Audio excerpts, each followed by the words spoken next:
Good evening student. आज हम लोग क्लास 12 चैप्टर नंबर 7 का थर्ड लेक्चर स्टार्ट करेंगे। इसके पहले हमने कल अल्टरनेटिंग करंट और अल्टरनेटिव वोल्टेज से रिलेटेड कुछ डेफिनेशंस की स्टडी की थी।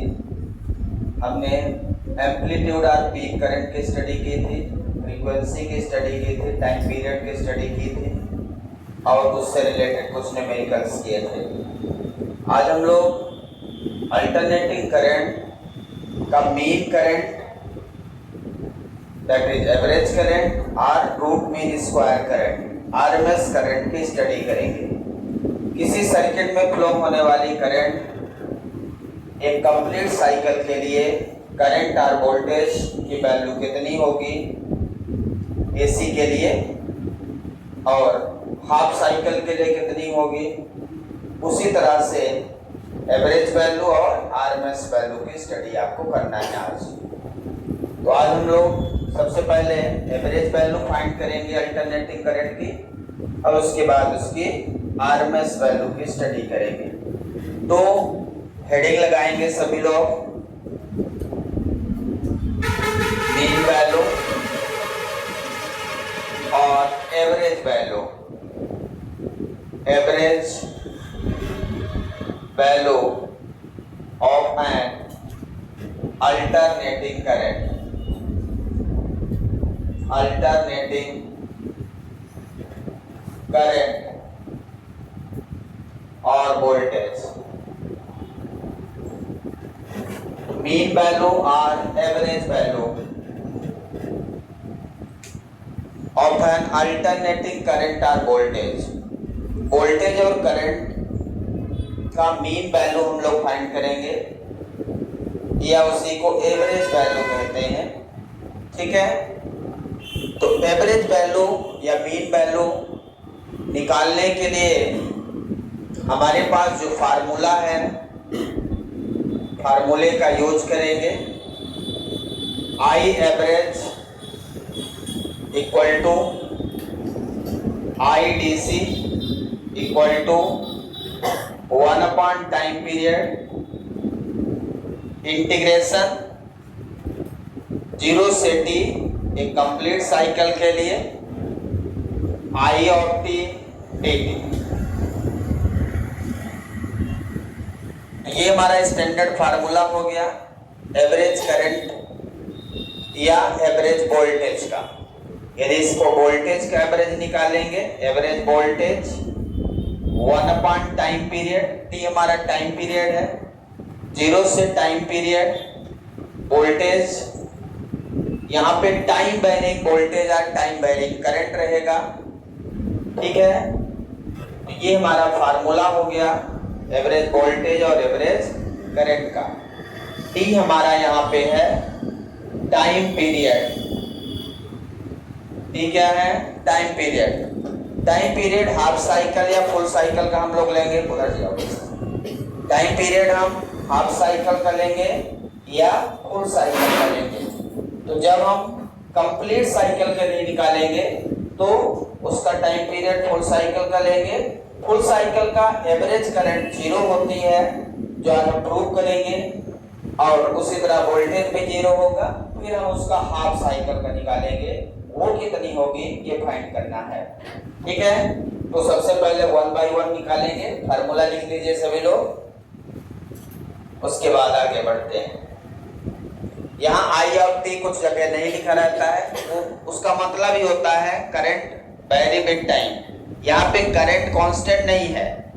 कांस्टेंट करंट डीसी में होती है, डायरेक्ट करंट में। कांस्टेंट करंट कहाँ होती है? डीसी में। एसी में कांस्टेंट करंट नहीं होती, करंट बदलती रहती है। इसलिए टाइम के साथ ये करंट हमारी क्या होगी? बदलती रहेगी। क्या होगी? बदलती रहेगी। क्लियर है? तो यहाँ पे आईडीसी नहीं लिखते हैं, आई एवरेज लिख लीजिए सीधा। तो जो हमारा करंट है आई ऑफ टी का मतलब है current varies with time. Time के साथ हमारा करंट क्या हो रहा है? वेरी हो रहा है। ऐसे वोल्टेज भी टाइम के साथ वैरी होता रहेगा। क्लियर है? तो हम लोग average current for complete cycle के लिए फाइंड करने जा रहे हैं। फार्मूला लिख दिया आपने, कंप्लीटेड। तो हम लोग जो फाइंड करेंगे यहाँ पे नंबर फर्स्ट फाइंड करेंगे average current for complete cycle. Complete cycle के लिए निकालेंगे। कंप्लीट साइकिल के लिए मुझे एवरेज करंट निकालना है। तो हमारा जो स्टैंडर्ड इक्वेशन है करंट का, I equal to I not sine omega t, हमने प्रूव किया था। I equal to I not sine omega t, जिसमें से इसका जो डायग्राम है एसी करंट का, so this is the peak current and this is the minus peak current in negative direction, peak current in positive direction, peak current in negative direction. और complete cycle इसका यहां से लेके यहां तक होगा। ये इसका कंप्लीट साइकिल, पॉजिटिव और नेगेटिव साइकिल मिलकर एक कंप्लीट साइकिल बनाते हैं। ये पॉजिटिव साइकिल और ये नेगेटिव साइकिल, ये मैक्सिमम और ये 180 डिग्री, ये 2 पाई 360 डिग्री, 360 डिग्री में एक साइकिल पूरा कंप्लीट होता है। तो 0 से पाई 180 डिग्री पॉजिटिव हाफ साइकिल, पाई से 2 पाई 360 डिग्री टोटल हो गया, 180 से 360 पहुंच गया नेगेटिव हाफ साइकिल। अब हमें निकालना है कंप्लीट साइकिल का एवरेज करंट निकालना है। तो अब फार्मूला लगाएंगे। फार्मूला क्या है? I average equal to 1 by time period integration of 0 से t I dt, I dt, I time varying function है, टाइम के साथ ये वेरी करेगा। तो ये वही I है इंस्टेंटेनियस करंट। I की वैल्यू पुट कर देंगे। I इक्वल टू कितना है हमारा standard equation? I equal to कितना है standard equation? 1 upon time period, 0 से टाइम पीरियड। I की जगह क्या पुट करेंगे? I not sine omega t dt।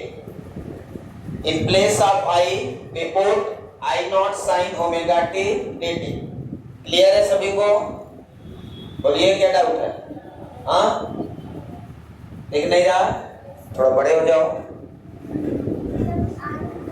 I average equal to कितना आ गया? 1 अपॉन टी, 0 से t I not sine omega t dt।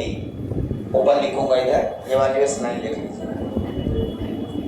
तो यहाँ पे किसके रिस्पेक्ट में इंटीग्रेशन होगा? इंटीग्रेशन किसके रिस्पेक्ट में है?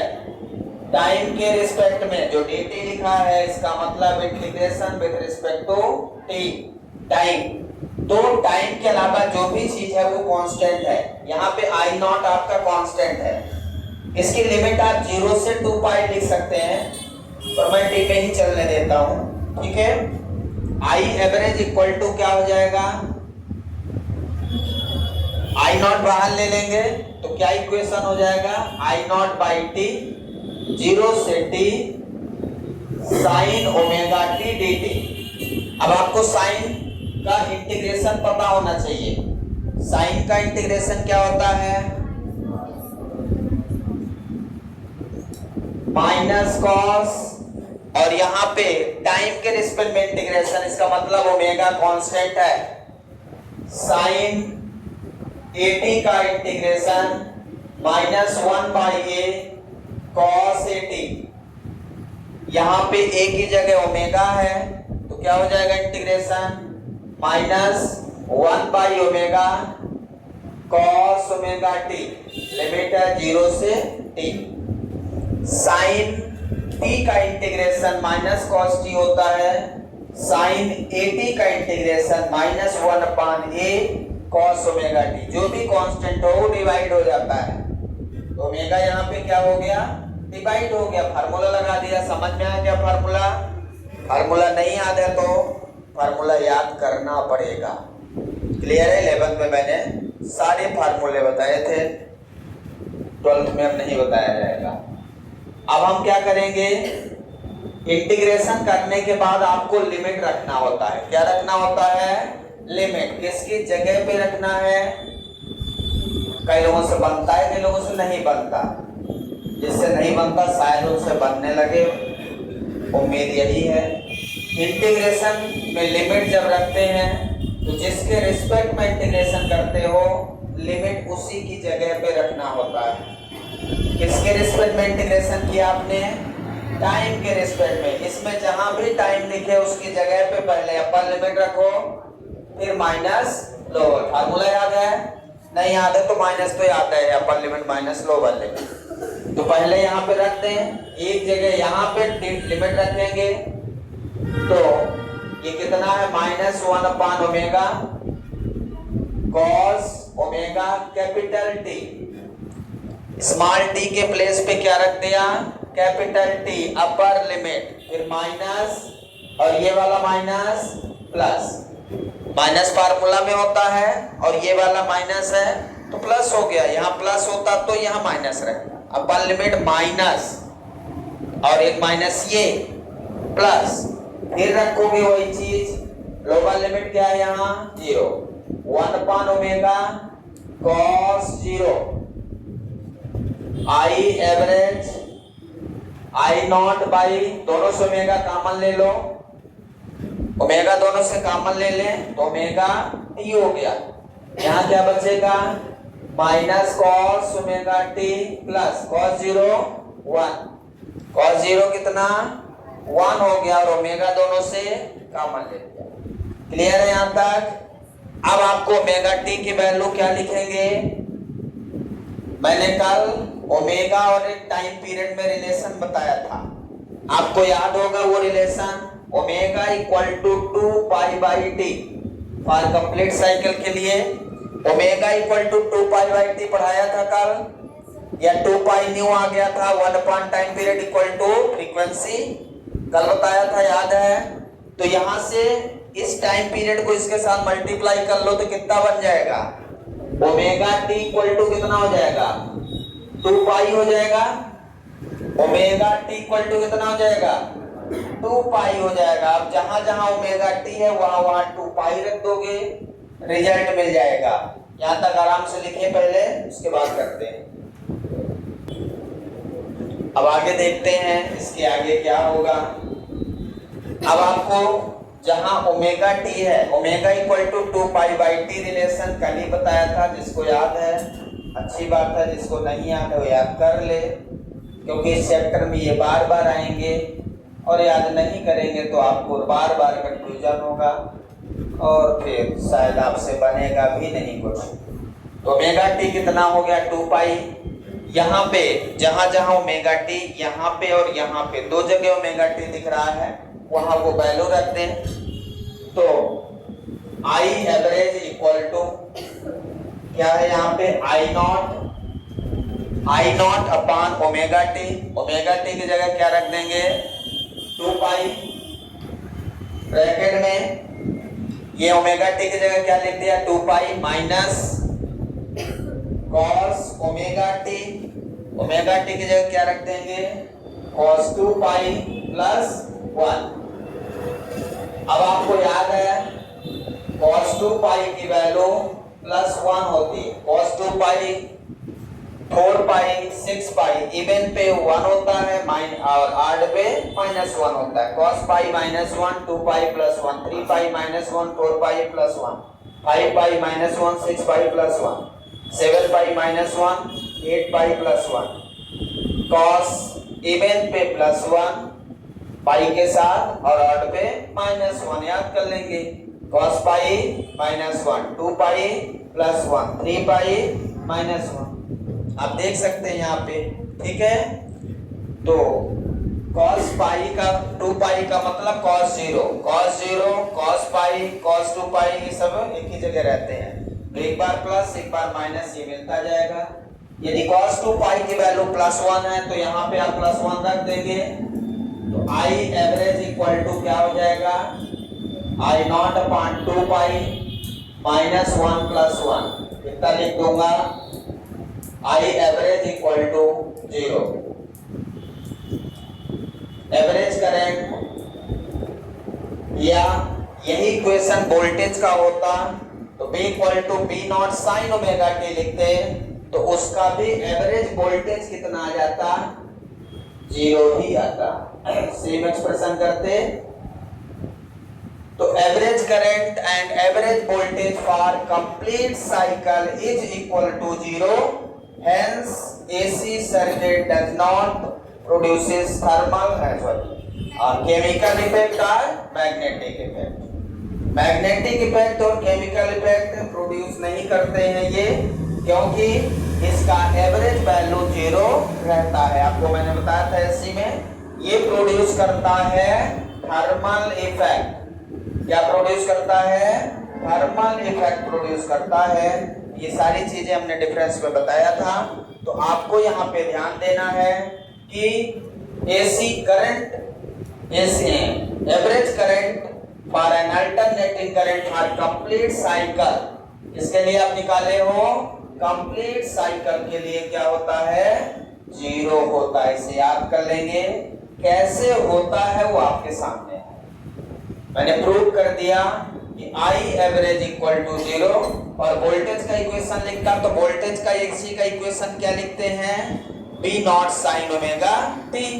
तो जहां I0 है वहां B0, बाकी तो सेम रहेगा, तो उसका भी B एवरेज 0 हो जाएगा। इक्वेशन सेम है तो रिजल्ट भी आपको सेम मिलेगा। इसलिए मैंने I एवरेज इक्वल टू, ये 0 लिखा है तो B एवरेज इक्वल टू भी 0 लिखेंगे। जितना I एवरेज लिखेंगे उतना ही B एवरेज रहेगा। फार्मूला सेम रहेगा, बस वोल्टेज के रूप में रहेगा, क्योंकि दोनों का इक्वेशन तो सेम है। बस I0 की जगह B0 और I एवरेज की जगह B एवरेज लिख देंगे। क्लियर है? कोई डाउट है इसमें? मिटा दें। अगला देखें इसी का, average current for half cycle. अब कंप्लीट साइकिल में 0 होता है तो हाफ साइकिल में कितना होगा। यदि मेरे से कोई पूछ ले कि हाफ साइकिल में, एक कंप्लीट साइकिल में तो एवरेज करंट 0 हो जाती है, एवरेज वोल्टेज 0 हो जाता है, तो हाफ साइकिल में एवरेज करंट कितनी होगी, याद रखेंगे। कंप्लीट साइकिल की एवरेज करंट और एवरेज वोल्टेज ऑलवेज 0। क्लियर है? पॉजिटिव हाफ साइकिल और नेगेटिव हाफ साइकिल मिलकर एवरेज को 0 कर देते हैं। वैसे भी एवरेज इसका पॉजिटिव और इसका नेगेटिव, तो ये हमेशा क्या होगा, 0 होगा। कैसे होगा 0 आपके सामने है। अब जो एक्सप्रेशन हम करने जा रहे हैं उसमें हम हाफ साइकिल लेंगे, केवल क्या लेंगे, हाफ साइकिल।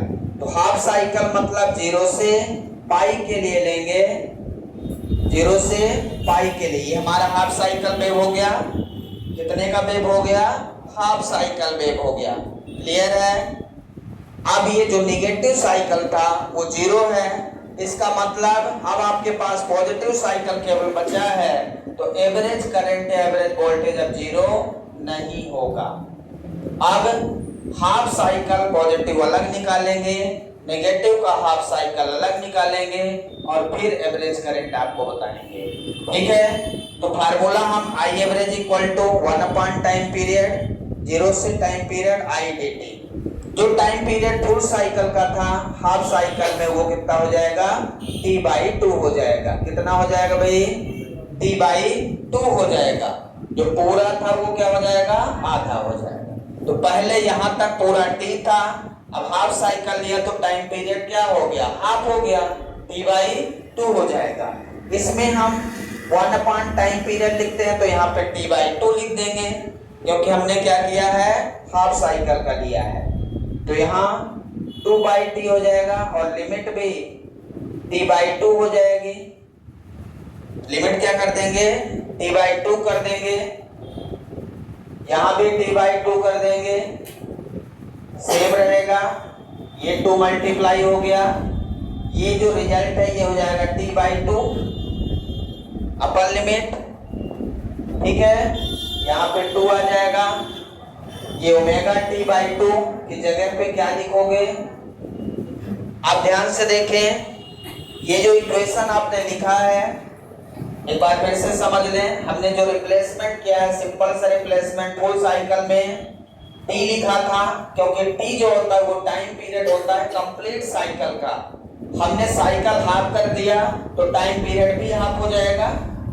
जहां t लिखा था वहां क्या रिप्लेसमेंट हो जाएगा? t/2 हो जाएगा। अब हमारा जो इंटीग्रेशन है उसकी लिमिट क्या है? 0 से t/2 तक, या 0 से पाई लिख दें। तो 0 से t/2 लिमिट हो गई t/2, और 1 टाइम पीरियड, फार्मूला क्या होता है? 1 टाइम पीरियड, और टाइम पीरियड कितना हो गया? हाफ हो गया। तो टाइम पीरियड की जगह क्या लिख दिया? t/2 लिख दिया, 2/t हो गया 0 से t/2। बाकी फार्मूला सेम है, यहाँ 2I0/t, I0 कॉमन ले लिया मैंने, और 0 से t/2 लिमिट हो गई। यहाँ तक समझ में आया क्या पूरा? अब आपको यहाँ पे रिप्लेसमेंट करोगे, ओमेगा इक्वल टू 2π/t, तो आपको यहाँ से 2 डिवाइड कर लो, तो ओमेगा t/2 इक्वल टू कितना बचेगा? पाई।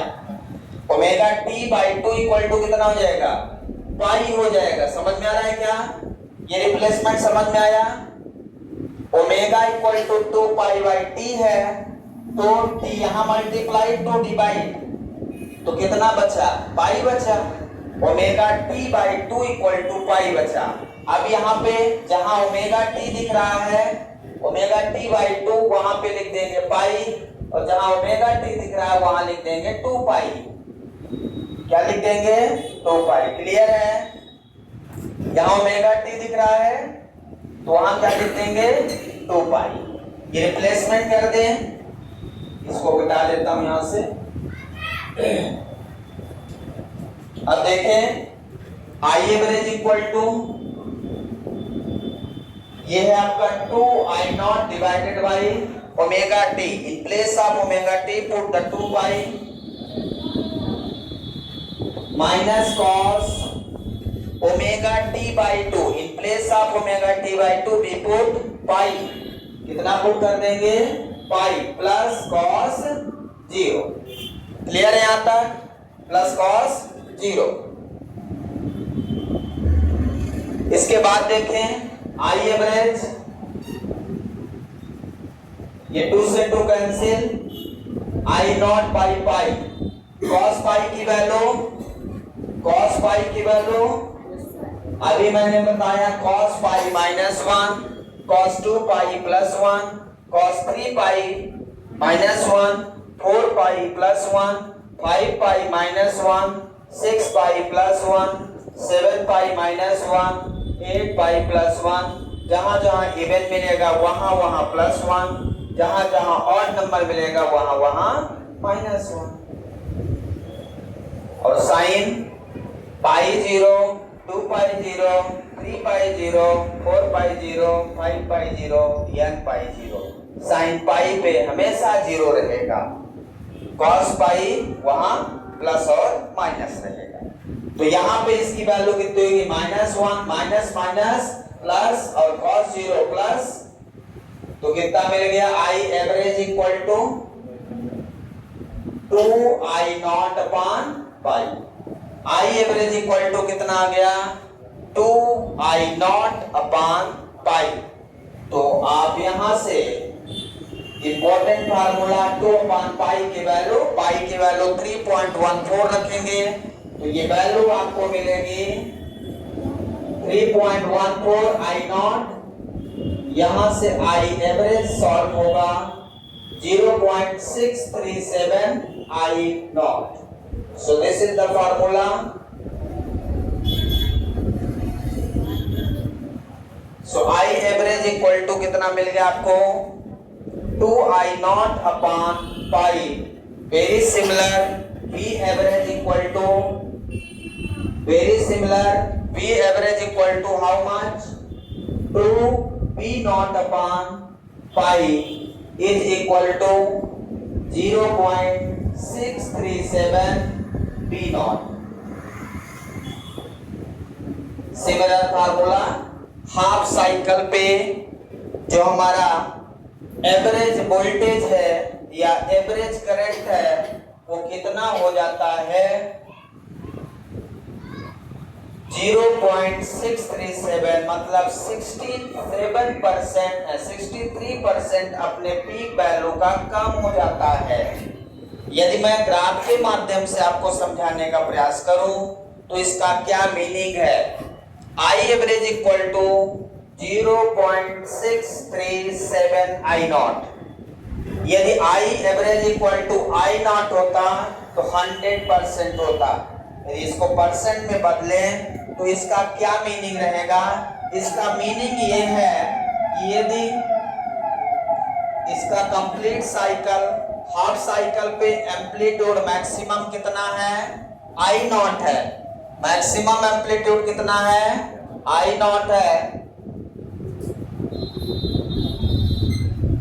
मैक्सिमम एम्पलीट्यूड कितना है आई नॉट है, तो एवरेज करंट कितनी होगी, आई नॉट कितना डिक्रीज हो गया 0.637 टाइम्स, मतलब आई नॉट जो हमारा एवरेज जो हमारा है वो यहाँ पे आ गया, ये हमारा हो गया 0.637 आई नॉट, एवरेज यहाँ पे आ गया। एवरेज मतलब उस हाफ साइकिल का एवरेज, हाफ साइकिल का एवरेज आ गया 0.637 आई नॉट, ये आपका आ गया आई एवरेज। क्लियर है? इसको हम लिख सकते हैं average current for half cycle will be decreases 63% of I not, of I not. Average current for half cycle will be decreases 63% of I naught।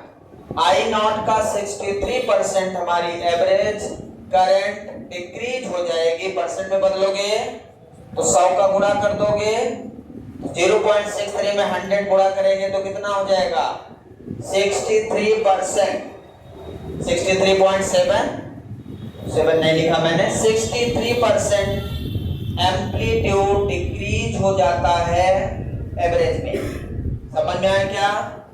ये पॉजिटिव के लिए है, यही चीज नेगेटिव में भी सेम रहेगा। यदि नेगेटिव हाफ साइकिल निकालेंगे तो सिमिलर रिजल्ट मिलेगा। पूरा लिख लें अच्छे से।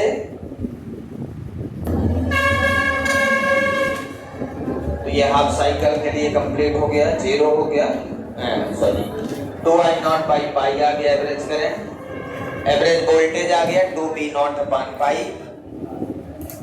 लिख लिया सबने? इसके बाद हम root mean square value find करेंगे। Root mean square RMS value of an alternating current or voltage। Root mean square RMS, root mean square value, RMS value, RMS का फुल फॉर्म है root mean square value. Root mean square value हम find करेंगे of an alternating voltage or current। It is always to find in complete cycle।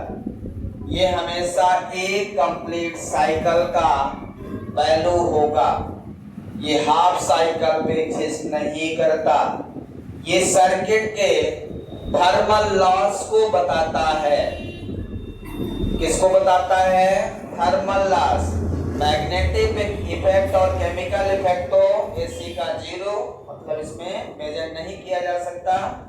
AC में होता है, AC में thermal effect होता है। थर्मल इफेक्ट क्योंकि टेम्परेचर पे बेस्ड होता है, हीट पे बेस्ड होता है, तो ये रूट मीन स्क्वायर वैल्यू क्या कहती है? जो मीन वैल्यू आपने निकाला है, मीन वैल्यू एवरेज वैल्यू है, मीन वैल्यू क्या है, एवरेज वैल्यू है, उसका रूट लेंगे तब जाके रूट मीन स्क्वायर वैल्यू आएगी। तो इसमें जो बेसिकली हम हीट को डिफाइन करते हैं, एक कंप्लीट साइकिल में जब करंट या वोल्टेज फ्लो होता है तो उस सर्किट में कितना हीट होता है, कितना टेम्परेचर होता है, कितना गर्म होता है, उसको जानना है तो आपको आरएमएस वैल्यू की स्टडी करनी है। तो इसके लिए हमें अकॉर्डिंग टू जूल्स लॉ चलना है। जूल ने क्या बताया था, according to Joule's law the heat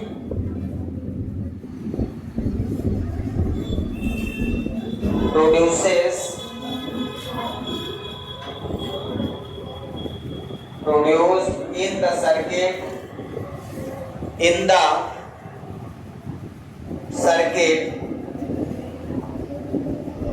heat produced in the circuit is directly proportional to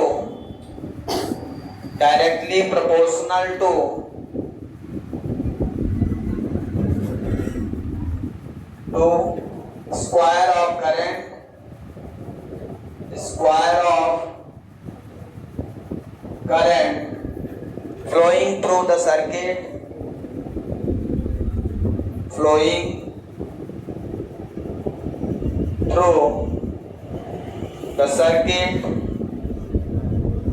for complete cycle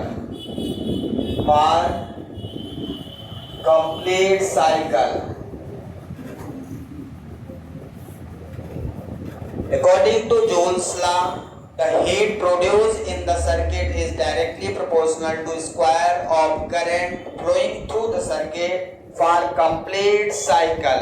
एक complete cycle के लिए इसे हम डिफाइन करते हैं। किसके लिए डिफाइन करते हैं? एक complete cycle के लिए डिफाइन करते हैं इसे। मतलब H proportional to I square क्या होता है? H proportional to I square। आपने फार्मूला पढ़ा होगा, यहाँ जो करंट है वो आरएमएस करंट है, तो H इक्वल टू आपने I स्क्वायर R पढ़ा, H equal to I square R पढ़ा है, A स्क्वायर बाई R पढ़ा है। तो यहाँ पे जो हमारा I आरएमएस का स्क्वायर है वो हीट जितना ज्यादा करंट कंप्लीट साइकिल में फ्लो होगी सर्किट में उतनी ज्यादा हीट प्रोड्यूस होगी। सर्किट में कंप्लीट साइकिल में जितनी हीट प्रोड्यूस होती है उसे हम आरएमएस करंट से मेजर करते हैं। आरएमएस करंट से मेजर करते हैं, जितना पॉजिटिव में होता है उतना ही नेगेटिव में हो जाता है। अब हमारा जो मेन इक्वेशन है, अब देखिए ये कंप्लीट साइकिल के लिए जीरो नहीं होता है, तो ये थर्मल इफेक्ट शो करता है। क्या शो करता है? Thermal effect. अब यदि मैं आई डीसी का स्क्वायर लिखता हूं, आई डीसी का स्क्वायर जो हमारा होता है आई स्क्वायर ऑफ आरएमएस होता है। इसमें यदि हम किसी डीसी सर्किट के से कंपेयर करें, किसी डीसी सर्किट से जितनी करंट फ्लो हो रही है यदि वही करंट एसी सर्किट से फ्लो हो रही है तब आपको बताना है कि उसमें कितनी करंट होगी। आई आरएमएस का square equal to I DC का स्क्वायर। डीसी हमारी मीन करंट है, मीन करंट या एवरेज करंट बोलते हैं। मतलब ये मीन करंट का स्क्वायर हो जाएगा, मीन करंट का क्या हो जाएगा? स्क्वायर हो जाएगा। तो ये यदि मैं आरएमएस यहां से निकालूं तो ये रूट ऑफ आई डीसी हो जाएगा, आई डीसी का square. I RMS equal to root क्या लिखा है? I RMS equal to root, ये रूट लग गया, रूट ये आई डीसी क्या है? Mean square. आरएमएस क्या हो गया? Root mean square value, root mean square value that is RMS. Root mean square value कहां से आया? आपके सामने है, जूल्स लॉ से। कहां से आया है? जूल्स लॉ से। I RMS equal to root mean square value. अभी हमने फार्मूला बताया है, और इसी तरह से वीआरएमएस निकालोगे। VRMS equal to root of VDC square. इसका क्या मतलब है? वीआरएमएस वैल्यू यदि किसी एक साइकिल के लिए निकालते हो तो वो कितना आता है? वीआरएमएस वैल्यू यदि आप निकालते हो तो पी नॉट बाई रूट 2 आएगा। क्या आएगा? वो अभी हम निकालेंगे जस्ट। ठीक है ना? यहां तक समझ में आया? यदि मैं फार्मूला बनाऊं तो क्या फार्मूला बनेगा? यहां से आईडीसी मतलब आई एवरेज का फार्मूला आपने निकाला था, तो आई आरएमएस का फार्मूला क्या बनेगा? यहां फार्मूला लिखता हूं। इसका फार्मूला क्या मिलेगा? बोलिए। आई आरएमएस का फार्मूला जो बनेगा root of I DC, I average. Average का फार्मूला लिखा था 1/t, 0 से t। जहां हमने आई लिखा था वहां आई डीसी स्क्वायर हो गया, मतलब आई की जगह I square of dt। So this is the standard formula of RMS current. या वी आरएमएस निकालेंगे root of 1 upon time period, 0 से time period, B square dt। ये फार्मूला बन गया। कंप्लीटेड। तो जो डीसी का फार्मूला, एवरेज का फार्मूला आपने क्या लिखा था? 1 अपॉन टाइम पीरियड 0 से t आई dt। जहां आई था वहां स्क्वायर कर दो, क्योंकि मीन स्क्वायर करोगे और रूट लगा दो। केवल इतना चेंज करना है, बाकी कोई चेंज नहीं करना है। रूट लगा दो और जहां करंट था वहां स्क्वायर कर दोगे। मीन स्क्वायर हो गया है, मीन स्क्वायर, तो मीन करंट का स्क्वायर कर दो, तो फार्मूला आपको एज इट इज मिल जाएगा। अब हम एक कंप्लीट साइकिल के लिए आरएमएस वैल्यू फाइंड करने जा रहे हैं। एक कंप्लीट साइकिल का आपको आरएमएस वैल्यू निकालना है। जिस तरह से आपने एवरेज वैल्यू कैलकुलेट किया था, सिमिलर आपको आरएमएस वैल्यू भी निकालना है। क्लियर है? तो फाइंड करते हैं। कंप्लीट कर लिया आपने? लिख लिया पूरा स्टेटमेंट? ठीक है, फार्मूला लिखिए जल्दी।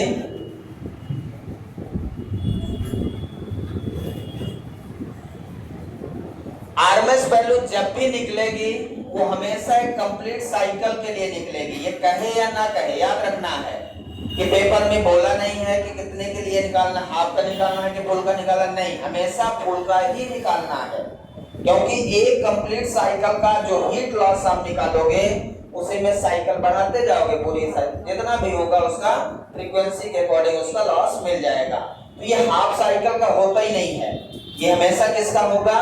कंप्लीट साइकिल का होगा। जब भी आरएमएस वैल्यू पूछेगा तो आपको एक कंप्लीट साइकिल का निकालना है। तो अब हम आरएमएस करंट निकालने जा रहे हैं। I equal to standard equation है I not sine omega t. Cycle उसी तरह से बनाएंगे, इक्वेशन आपका वही है।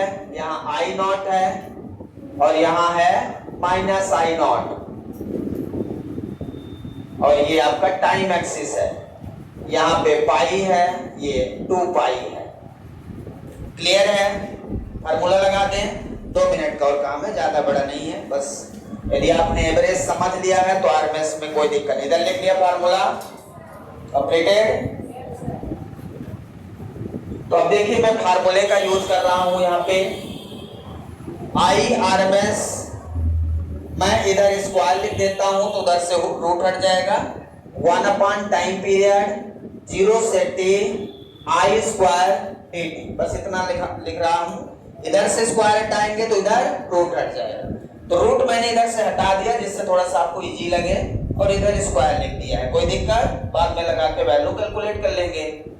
समझ में आया क्या? फार्मूला वही लिखा है, कंप्लीटेड। इसके बाद आई की वैल्यू क्या है? I not sine omega t है।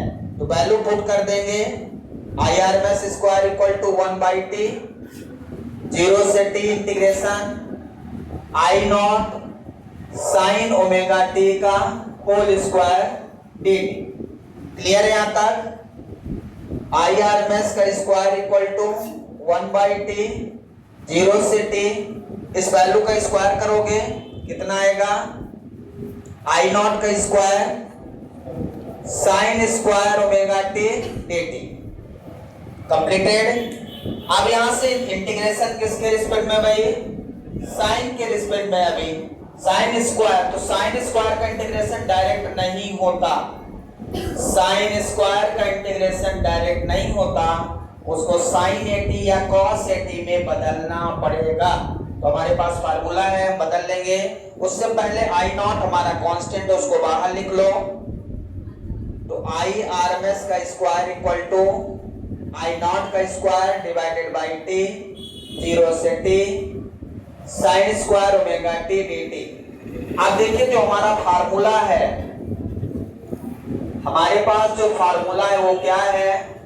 cos 2 थीटा का, cos 2 थीटा का फार्मूला, cos 2 थीटा बराबर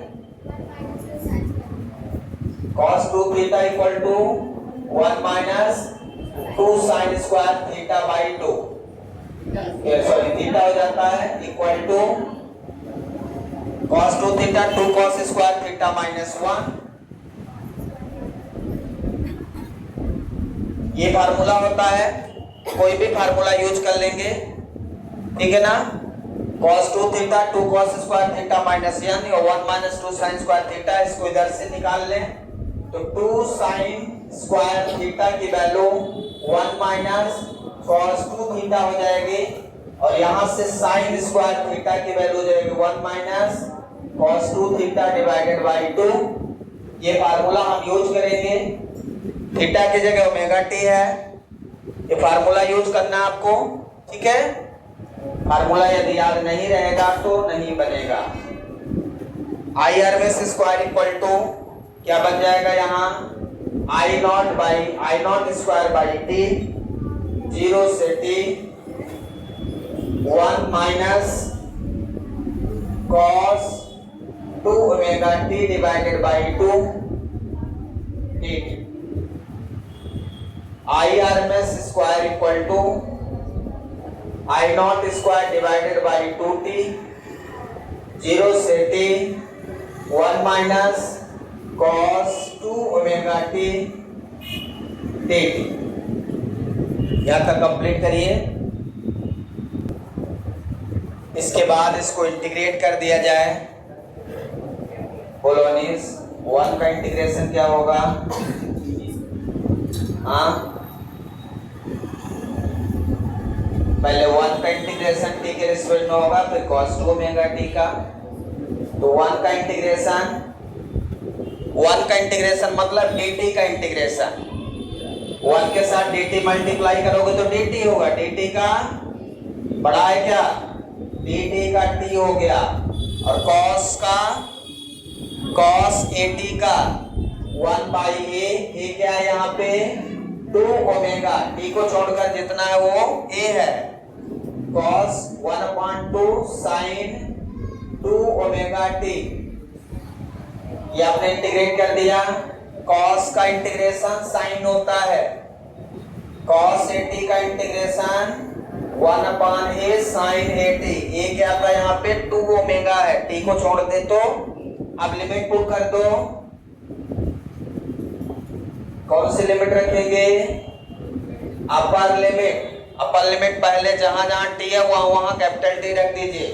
कैपिटल T यहां रखेंगे, minus 1/2 omega sine 2 omega t। Upper limit minus lower limit, minus 0 रखना है t की जगह पे, तो 0 और साइन 0, साइन 0, ये माइनस हो गया, ये माइनस माइनस प्लस हो गया, 1/2 ओमेगा साइन 0 हो जाएगा, साइन 0 0 हो जाएगा पूरा। बचेगा कितना? कितना बचेगा, इधर लिख देता हूं, आई RMS का square equal to I not का square divided by 2t, bracket में बचेगा कैपिटल T माइनस, अब देखिए 2 ओमेगा टी कितना हो जाएगा, अभी लिख देता हूं यहां पे 2 ओमेगा और बचेगा साइन 2 ओमेगा टी, कितना बचेगा साइन 2 ओमेगा टी। अब आपको पता है ओमेगा की वैल्यू होती है 2 पाई बाई टी, तो ओमेगा टी इक्वल टू 2 पाई, तो ओमेगा टी की जगह 2 पाई रखोगे इंटू 2 साइन 4 पाई, कितना मिलेगा I not square divided by 2t, t minus 1 by 2 omega, कितना हो जाएगा साइन 4 पाई, ओमेगा टी की जगह क्या रख दिया 2 पाई और 2 ऑलरेडी है यहाँ पे, तो 2 इंटू 2 पाई कितना हो गया 4 पाई, साइन n पाई पे 0 होता है, साइन 4 पाई 0 हो जाएगा, साइन 2 पाई 3 पाई 4 पाई n पाई, तो साइन 4 पाई की वैल्यू क्या हो जाएगी, साइन 4 पाई क्या हो जाएगा 0, तो RMS कितना बचेगा I not square divided by 2t into t बचेगा, बाकी 0 हो गया, t से t कैंसिल हो गया, आई RMS का स्क्वायर कितना हो जाएगा आई नॉट का स्क्वायर बाई 2। अब यहां से इधर से स्क्वायर हटा दो तो इधर क्या लग जाएगा रूट लग जाएगा, कितनी आ जाएगी वैल्यू बोलो, I RMS equal to under root I not square by 2, I not का स्क्वायर है तो रूट हट जाएगा, आई RMS इक्वल टू कितना आ गया आई नॉट बाई रूट 2, इसकी वैल्यू 1 बाई रूट 2 की वैल्यू है 0.707 of I not, so this is the value 70% RMS value decrease होता है फुल साइकिल में और हाफ साइकिल में एवरेज वैल्यू 63%। सिमिलर क्या लिखेंगे VRMS equal to V not by root 2, कितना लिख देंगे 0.707 V नॉट, ये आपको क्या मिल चुका है average value of RMS current and RMS voltage for complete cycle, it is always complete cycle। 2 minute और होना, फार्मूला समझ में आ गया आपको, फार्मूला जैसे बिठा दे, क्लियर है। अब आपने ये क्वेश्चन बोला है, क्वेश्चन ये है कि सेम वोल्टेज पे आपका जो AC है वो ज्यादा डेंजरस है as compare to DC, why AC is more dangerous than DC as same potential। इसका क्या मतलब है 2 मिनट और, AC is more dangerous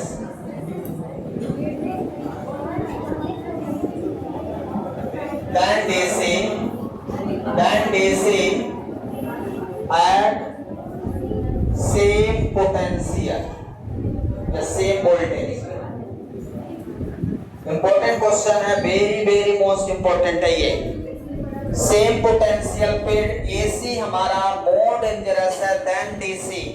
इसका मतलब देखिए जो हमारा RMS वोल्टेज होता है, जो हमारे यहाँ सप्लाई आती है घर में, वो कितनी आती है VRMS इक्वल टू 220 वोल्ट।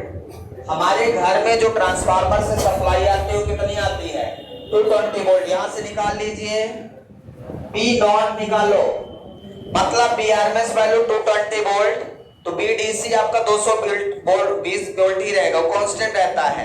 यदि मैं VDC की बात करूं तो वो वैरी नहीं होगा, कितना रहेगा 220 वोल्ट रहेगा, लेकिन करंट आपकी कैसे है आपका ये इसका पीक वोल्टेज कैसे वैरी होगा, उसमें तो उतना ही रहेगा जितना पीक है उतना आपका इनपुट है। लेकिन बी नॉट कितना होगा, देखिए यहां से बी नॉट कितना है, √2 times of B R M S, √2 time, देखिए B R M S equal to B naught upon √2, तो B naught equal to √2 times of B R M S. यदि यहाँ पे √2 की वैल्यू 1.414 और बी आर एम एस की value 220 volt, इस value को रखो तो सॉल्व करोगे 311 वोल्ट आएगा। कितना आएगा, 311 वोल्ट। सॉल्व करिए, बताइए कितना आ रहा है, 220 वोल्ट इंटू 1.414, गुणा कर दीजिए, देखिए 311 आ रहा है क्या। तो सेम वोल्टेज पे एसी वोल्टेज का पीक कितना मिल गया, 311, डीसी का कितना मिलेगा 220, तो मोर डेंजरस कौन हुआ। और ये पीक टू पीक निकालोगे, पीक टू पीक का मतलब क्या है भाई, ये पीक टू पीक है, ये पूरा यहां से लेके यहां तक ये पीक टू पीक है।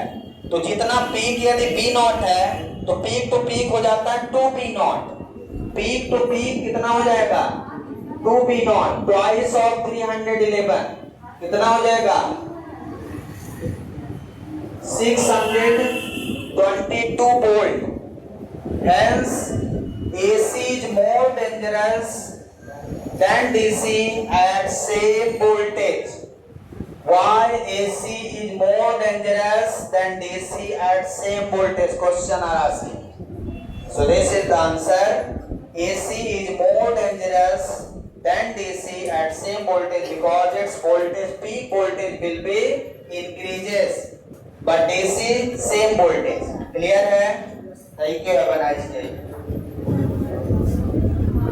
स्क्रीनशॉट ले लें एक बार।